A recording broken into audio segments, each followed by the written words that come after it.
For even more updates on Stephen King's It, The Dark Tower, and The Mist, be sure to check out hybridnetworkyt.com.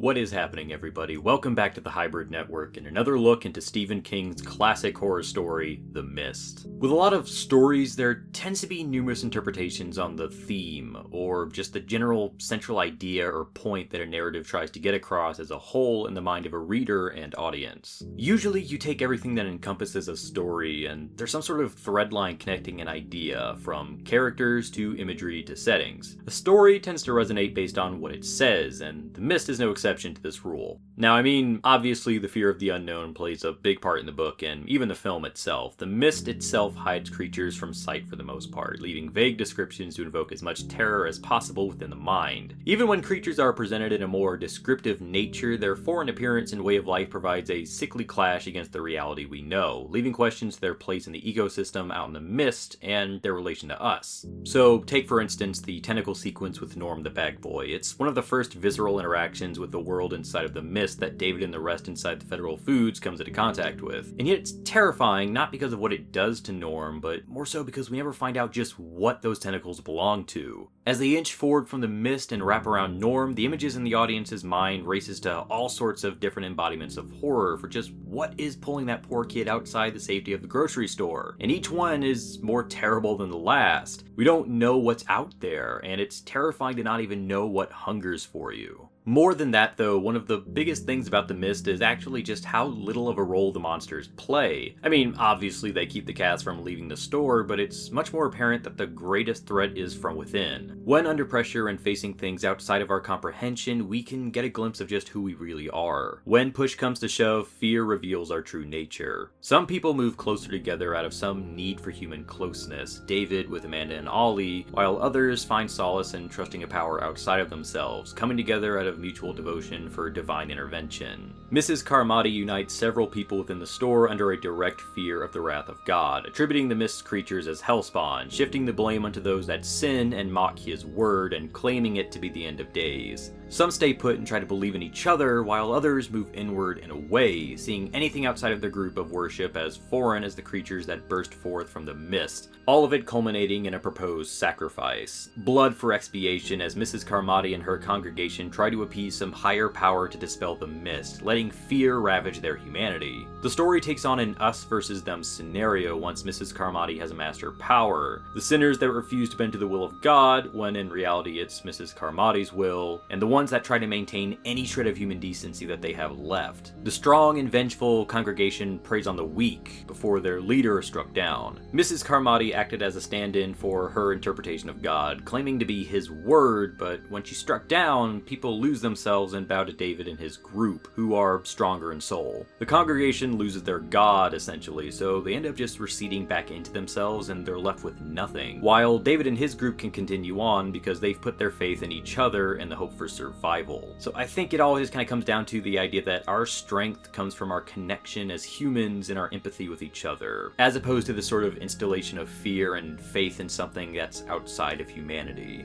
But these have always just been my thoughts on the story. What are some of your interpretations of The Mist? Let me know in the comments down below, and thank you for tuning in. Don't forget to subscribe to the Hybrid Network to stay up to date on all of our videos as they come out. My name is Luke, and I'll catch you all next time.